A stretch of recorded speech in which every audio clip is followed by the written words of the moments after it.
سورة البقرة. الجزء الأول. الصراع المرير مع الأمر الواقع المر. سورة البقرة هي سورة الصراع المرير مع الأمر الواقع المر، سورة مواجهة حقائق الأشياء مهما كانت مريرة ومؤلمة وجارحة. موقعها في بداية القرآن الكريم يجعلك مباشرة في مواجهة مع حقائق الأشياء هذه كلما فتحت القرآن لتقرأ فيه.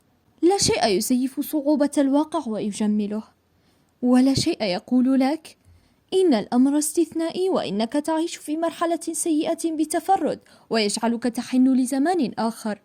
لا، هذه هي الحياة بكل روعتها وبشاعتها، وهؤلاء هم البشر بكل سموهم وسقوطهم، وهذا أنت أيضا بكل سموك الذي تركز عليه وكل سقوطك الذي تتجاهله. هذه هي الحياة وهذا هو الأمر الواقع. لديك خياران: الأول أن تتعامل مع هذا الواقع، والثاني أن تتجاهله وأنت من يقرر. سورة البقرة مثل نشرة أنباء مليئة بأخبار الكوارث الطبيعية وغير الطبيعية، ظلم واستبداد واغتصاب وقتل وسفك للدماء. نشرة الأنباء هذه كانت على مدار تاريخ البشرية كله، أغلب فترات التاريخ كان فيها من هذا الكثير. ليس الأمر خاصا بعصرنا ولا عصر نزول السورة، دوما هناك فرعون ما بأسماء مختلفة وأشكال مختلفة، ودوما هناك بنو إسرائيل أيضا بأسماء مختلفة، ودوما هناك محاولات إصلاح من قبل البعض، ودوما هناك محاولات لمحاربة هذا الإصلاح، ودوما هناك من يدعي أنه يصلح بينما هو يفسد في الحقيقة. ما قد يؤثر استغرابك في نشرة الأنباء هذه أنها تبدأ بخبر عن نفوس الناس، النفوس التي آمنت والنفوس الأخرى، نفوس الختم على القلب والسمع والبصر. الخبر الأول سيفرد الكثير عن هذا، عن المفسدين الذين يدعون الإصلاح، عن الذين يستهزئون ويخادعون، عن أولئك الذين يتبعون كل ضوء لامع يمر ولو للحظات دون بوصلة أو خطة. ومن الناس من يقول آمنا بالله وباليوم الآخر وما هم بمؤمنين. لماذا خبر الأنفس هذا مقدم على كل الأخبار الأخرى؟ فرعون وظلمه وما يفعل بالناس. في نشرات الأخبار العادية التسلسل معكوس، البداية تكون بأخبار الكوارث، ثم يأتي الحديث عن خبر الأنفس في نهاية النشرة، لكن ليس مع سورة البقرة. لماذا؟ ببساطة لأن الخبر الأول أهم. الخبر الأول هو الذي يحدد كيف ستتصرف وتتعامل مع كل ما يلي من أخبار.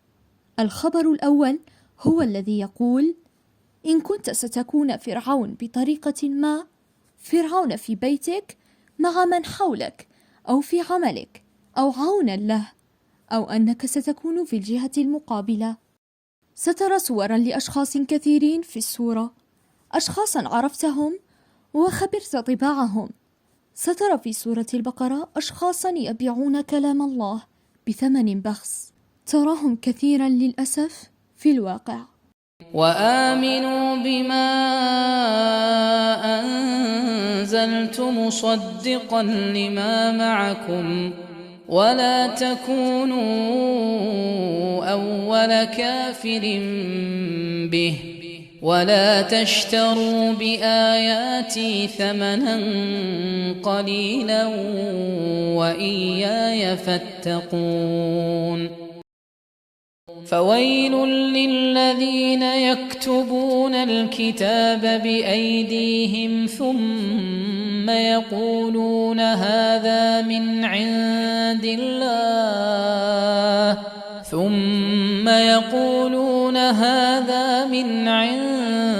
الله ليشتروا به ثمنا قليلا فويل لهم مما كتبت أيديهم وويل لهم مما يكسبون. سترى ظلما واستبدادا، وسترى المظلومين يصبحون ظالمين أيضا، أحيانا بنفس دور الظالم الذي ظلمهم، وأحيانا بأنواع أخرى من الظلم، فالظلم أنواع. إذ نجيناكم من آل فرعون يسومونكم سوء العذاب يذبحون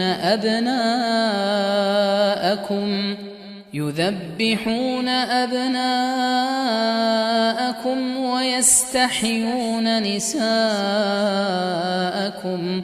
وفي ذلكم بلاء من ربكم عظيم. وإذ فرقنا بكم البحر فأنجيناكم وأغرقنا آل فرعون وأنتم تنظرون. وإذ واعدنا موسى 40 ليلة ثم اتخذتم العجل من بعده وأنتم ظالمون. سترى الشراهة والطمع وكفر النعمة. وإذ قلتم يا موسى لن نصبر على طعام واحد فادع لنا ربك يخرج لنا مما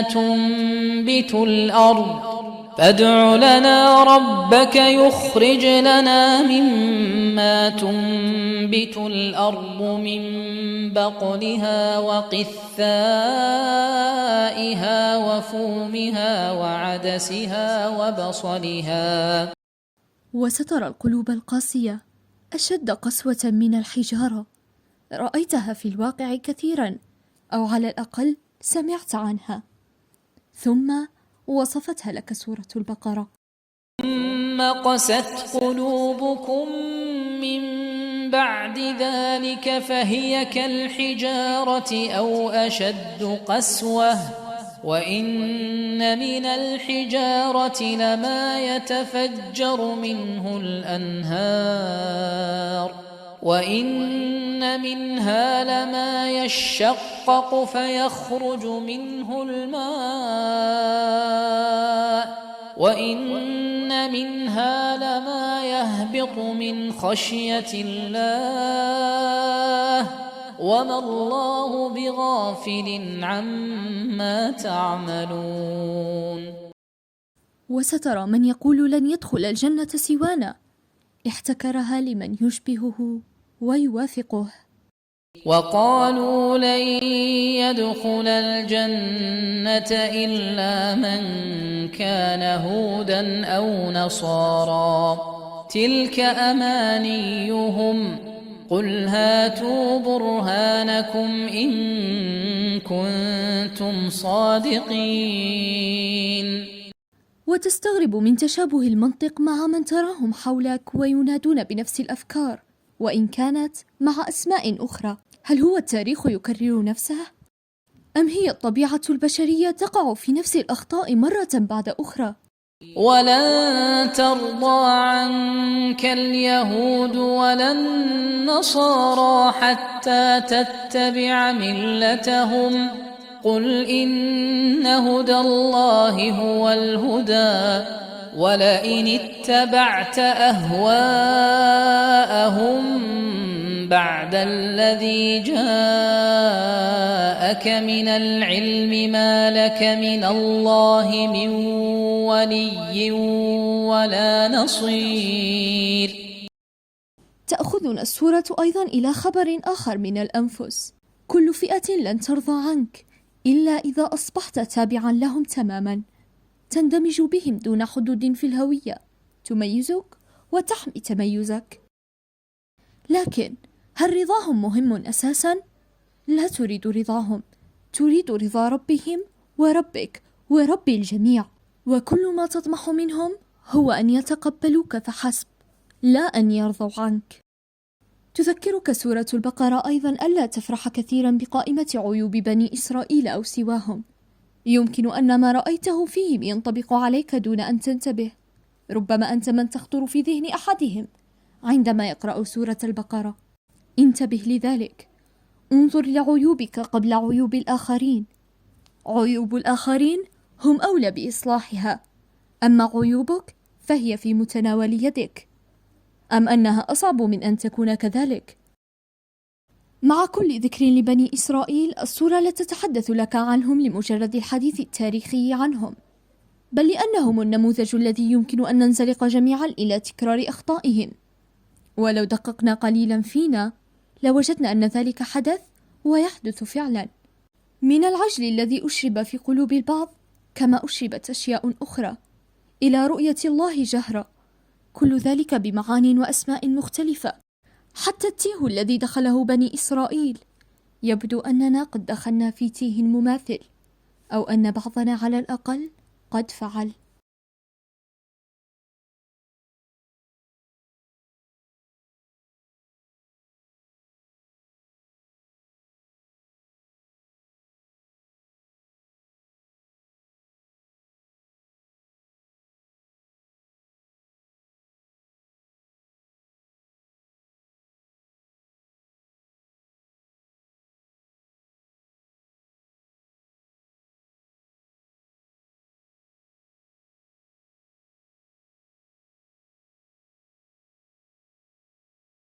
تأخذك الصورة إلى أصل الحكاية وبدايتها.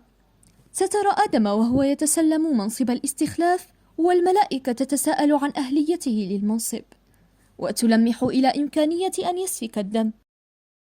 وستتذكر أن الحياة الإنسانية في أحيان كثيرة قدمت معطيات قد تبدو أنها لصالح الملائكة.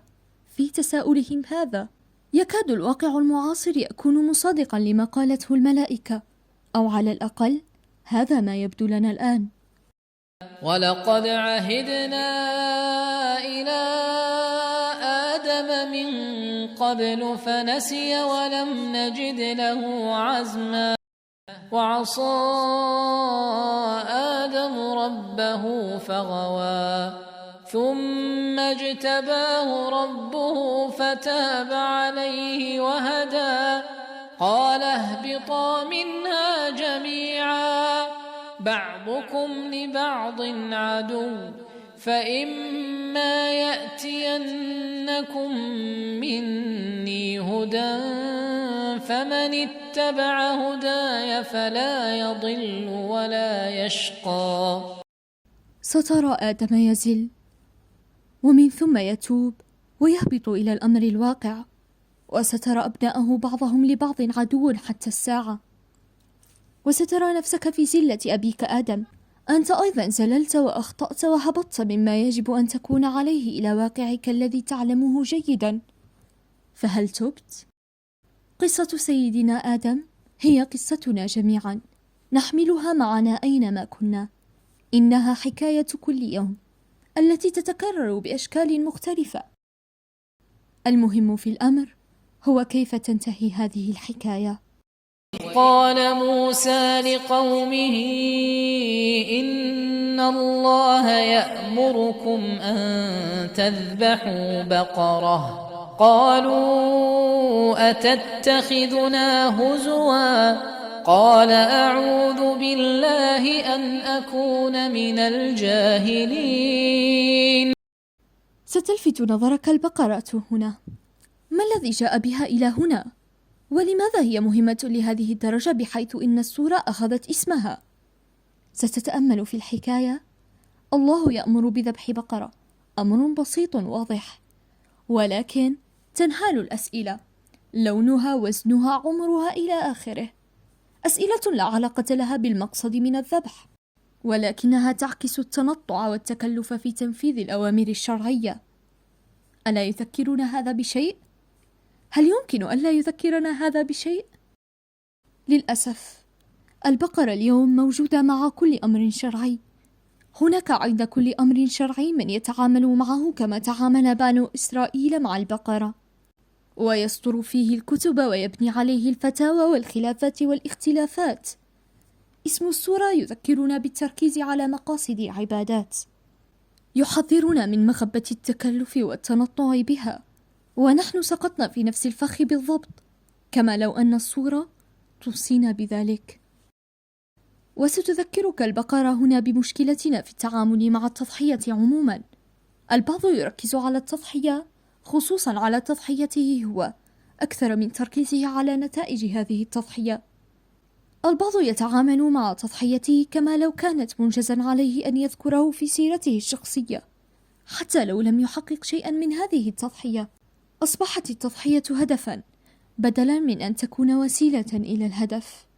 وسورة البقرة تحذرنا من هذه التجارة لأن نتائجها سيئة. وإذ يرفع إبراهيم القواعد من البيت وإسماعيل ربنا تقبل منا إنك أنت السميع العليم ربنا واجعلنا مسلمين لك ومن ذريتنا أمة مسلمة لك وأرنا مناسكنا وتب علينا إنك أنت التواب الرحيم. وكما أخذتنا السورة إلى أبينا آدم وزلته، تأخذنا أيضا إلى أبينا إبراهيم وهو يبني البيت، كما لو أنها تقول إن إصلاح الخطأ والصراع مع الأمر الواقع يكون بالبناء على قواعد صحيحة وثابتة. وسترى أن مشهد رفع البناء يعرض بصيغة الفعل المضارع يرفع، كما لو أنه يفتح الباب لتشارك إبراهيم وابنه في رفع البنيان. وسيتدخل ارتفاع القواعد مع دعاء إبراهيم لذريته. العائلة هي ما يجب أن يحمى بالبنيان. هذا هو جوهر الارتفاع الحقيقي.